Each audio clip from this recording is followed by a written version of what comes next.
Okay, but it's been the big first day of voting across the country, and all indications are that the polling has been relatively high across most of the key battleground states. Remember, 91 constituencies across 20 states and union territories went to the polls today. So it's really been a big takeoff. First day, first show.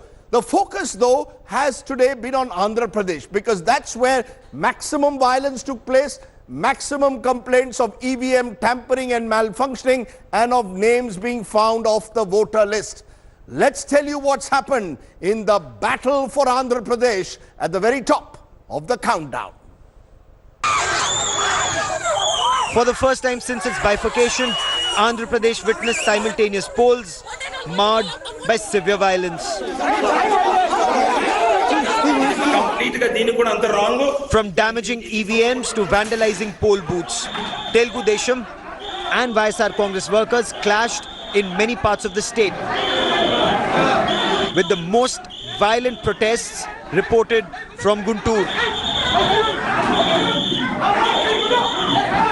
TDP leader Chinta Bhaskar Reddy was killed in the Anantpur clashes. The TDP, which blamed YSR Congress for the murder, has filed a complaint with the Election Commission. Telugu Desam Party leader, one Mr. Bhaskar Reddy, I think he is involved in the election activities, and YCP Gundas and Rowdies, they attacked him and they murdered brutally the Bhaskar Reddy. In Anantpur, the candidate of Pawan Kalyan's Jan Sena was caught on camera smashing EVMs in a fit of rage.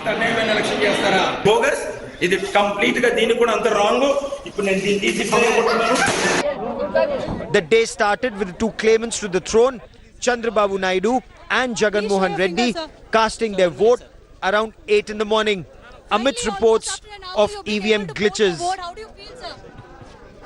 How do you feel, sir, after casting the vote? There has been a 1 hour delay. Well, at least it's happened. I am feeling very proud. I have done my duty. What is a fundamental right?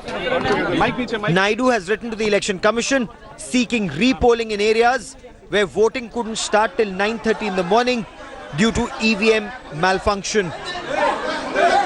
There's just one question in every voter's head in this particular state at this point of time. Under circumstances like this, how on earth can a voter expect the elections to be free and fair? Reporting from Vijayawada for India Today, this is Akash Koluru with video journalist Satish. Okay, later in the show, we'll be joined by Chandrababu Naidu. But let me tell you the all-India picture. We've got our magic touchscreen, our election intelligence dashboard. And let's look at voter turnout, because voter turnout becomes key at election time. Take a look at how the voter turnout in this phase 1 now of 91 seats has played out. Voter turnout, if you look across these seats, overall voter turnout in 2014 in these seats was 71%. How is it looking in 90 at the moment? The provisional figures 59%, but we expect this to match last time. Remember, this is as of 7 p.m. and the final figures are yet to come.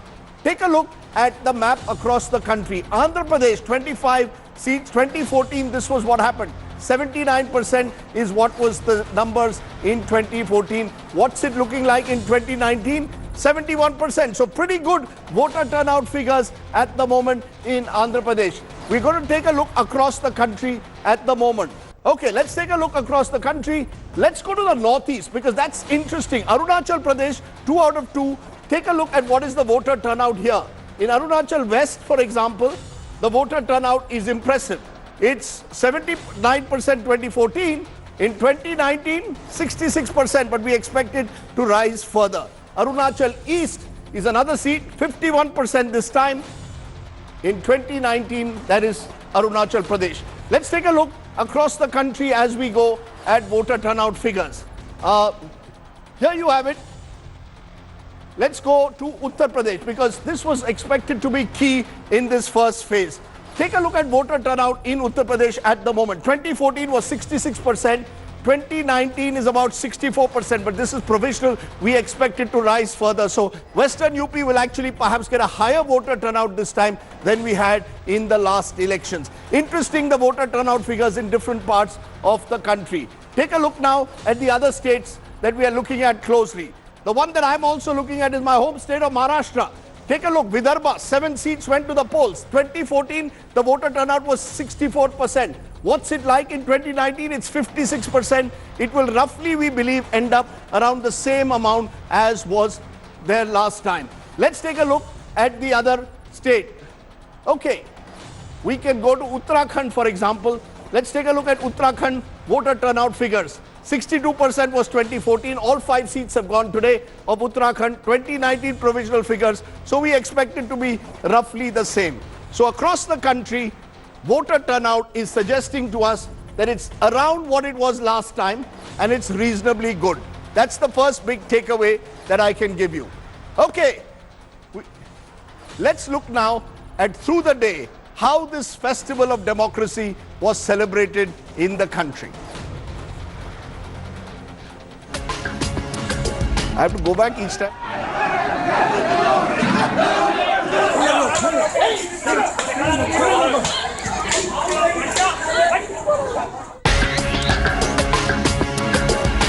అంత wrong.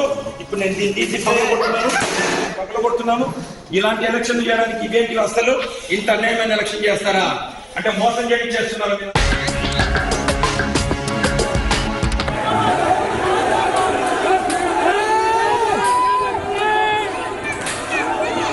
तो gold lot है क्या?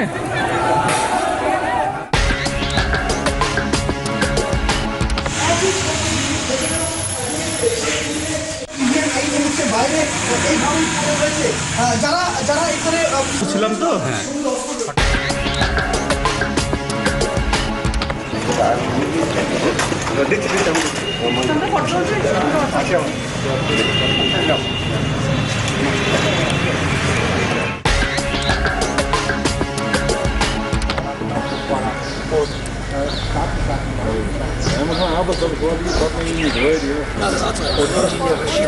देखा जाता है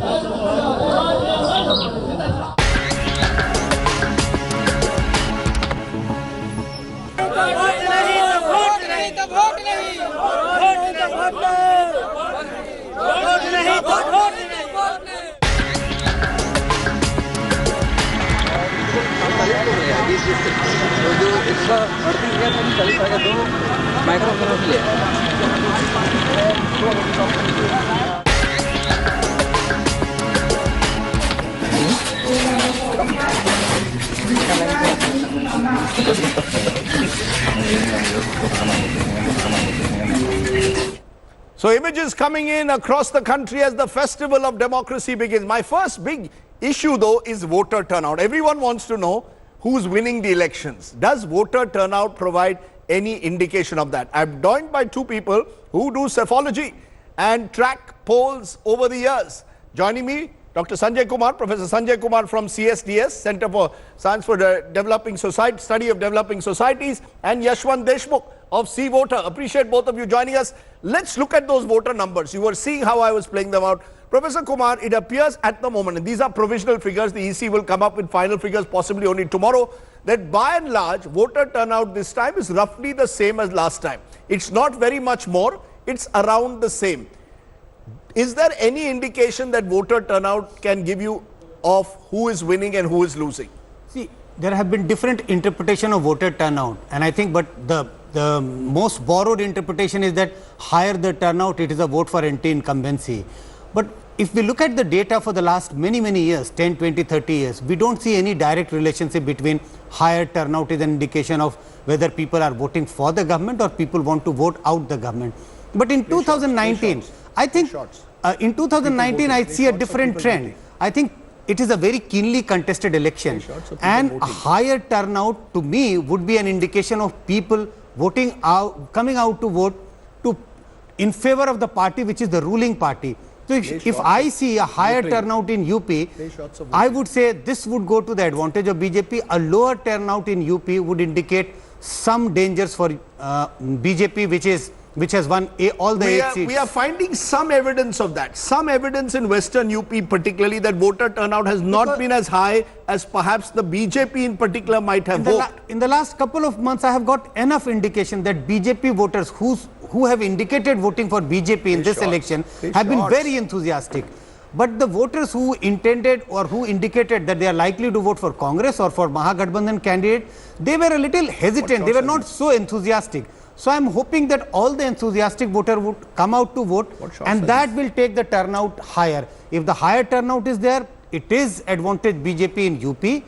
If the turnout is low, my own guess is it is an advantage Congress and Samajwadi Party BSP candidate. So you're saying lower the voter turnout, the greater the dangers in a sense for the Congress party. That's interesting the way you're putting it at the moment. I'm going to ask my producer to focus on the voter turnout, images of that as through the day they've been taking place. But Yashwant Deshmukh, till about 77, till the 1970s, it was felt higher the voter turnout, the more likely that you were voting out a government. Do you believe that has changed in recent times? Has that changed? Rajdeep, the overall turnout estimates and their interpretation has changed a lot in the last 6 years particularly. More so because after the Anna movement, we have seen across the board, across the assembly elections, across the board, the turnout going up. And that has changed a lot in terms of interpreting how it is going. Generally speaking, as Sanjay Bhai said, that, high turnout in a very, very highly anti-incumbent sentiment kind of election, high turnout generally puts out to be an anti-incumbent verdict. But even a waveless election where, you don't really see much of an anger, like in 2009, you didn't really see much of an anger against the sitting government or the Prime Minister, and neither very positive nor very negative. In those sense, generally the turnout figures, if they are remaining static, they turn out to be pro-incumbent. So the way Dr. Sanjay Kumar was saying right now, I kind of agree with him that the overall relative turnout factor in our survey, in our numbers also, we figured out that the BJP supporters are more enthusiastic right now to come out and vote. So if the turnout drops by a few points, probably just like it used to be in the case of CPM, those who used to have a cadre vote, in a low turnout, a cadre-based parties generally turn out to do well. But not in case of UP, Rajdeep. UP is different. It's a basket case. It's altogether different. UP is the thing in this election. UP high turnout but look means at those numbers. Very, very UP, intense. the numbers are showing the turnout, and in key constituencies in Western UP today, the voter turnout has not been very high. I am asking you, a lack of a high voter turnout in UP, what does it indicate? I would be very surprised, first of all, Rajdeep, if the final turnout figures, when they come, they actually see a lower turnout UP, because I am expecting a highly intense, high turnout fight from both the camps in Uttar Pradesh. The rest of the India is altogether different. I am talking about UP, and after UP, if there is one state where you have to be very keen on turnout number, is West Bengal, where the fight is again very, very intense. I would agree that once we get the final figure, I think it would be slightly on the upward side. This has happened in the past also. Once we get these are the provisional figures. This should go up by a couple of percentages, but then it puts us people like us in great difficulty. No, but are we saying that if the figures are higher, there are two views, particularly of Uttar Pradesh. One is if the figures are higher, it means that the BSP, SP workers have come out, the Dalits have come out, the Yadavs have come out. The other view is, as Yashwant is pointing out, Sanjay Kumarji, that the BJP's cadres come out in large numbers, have the BSP, SP cadres come out. No, I got the sense that this time BJP voters are very enthusiastic, more committed to come out to vote because they want to give Modi a second chance. I didn't see that kind of an enthusiasm among SP, BSP voter, neither among the Congress voter. They were a little hesitant whether they should be going out to vote or not, because maybe they didn't see the prospect of SP, BSP or Congress forming the government at the center. So my own sense is that higher turnout would indicate good signs for BJP in UP, and a lower turnout is kind of signals for dangers for BJP. Let's look at Maharashtra, for example. In Maharashtra, as of now, provisional figures, again not showing any major leap. But as you rightly said, by tomorrow morning, once the final figures come out, we'll get a clearer picture. Just on first indications, look at those numbers on the screen. Do you get a sense that this again is much more, what we are seeing today is much more like 2009 and not like 2014? The enthusiasm we saw in 2014 seems to be relatively missing in 2009. Could be if the numbers continue to be like that, Rajdeep. Certainly it could be the figure, but as I was watching the clock, it's 8:13 and many of your viewers might be questioning that why the hell the turnout really spikes up after the Election Commission has given the figure. The fact remains, ladies and gentlemen, that the official time of the polling ends at 5 or 6 or whichever the time that Election Commission stipulates. This time. But 6 o'clock, at that point of time, those who are in the queue, in the line for giving their vote are given a chit by the Election Commission, so that regardless of if the poll continues till 12 o'clock, they will get a chance. If you are in the line, you will get a chance. This is why these are the provisional numbers. There are always big line, big queues outside the booth once the official lines are, the timing is over. And generally, I have seen that, when our exit poll operations are on, our researchers also keep on kind of giving the data almost till 8:30 in the night. I think the figures which we are getting from Maharashtra, yes, I think this should worry BJP, because even if these are provisional figures, I don't think this is going to touch the 2014 turnout figure. And we all know that BJP had maxed BJP and Shiv Sena in 2014 in Maharashtra. They have to come down. But I think these figures indicate that they are going to come down drastically if these figures hold on about the turnout. That's interesting. The other state I want to look at, which you briefly mentioned, is West Bengal. Right. Bengal is seen as a state normally with a high voter turnout. And if you look at the Bengal numbers, yet again, we expect the voter turnout to be reasonably high. 69.3%, but not as high as 2014. The general sense is, in many of the key battleground states, you're not seeing a massive leap over 2014. How do we interpret numbers in states like Bengal, again, where cadres push their parties to come to the polling booth? Rajdeep, honestly, I am still surprised with these numbers. I believe and genuinely believe that this will be touching 80%. Again, because prior to this, so prior to this, I was another show, and the numbers which the West Bengal Bureau were putting up there 81. were almost about 81%. So these figures could be of probably of 3 o'clock or 4 o'clock. I think the final numbers are almost like 81%. My own sense is that if Bengal is touching about 80-81%, this again goes to the advantage of the ruling party in West Bengal, which is Trinamool Congress. So in a sense, and the final one I want to look at is Andhra Pradesh.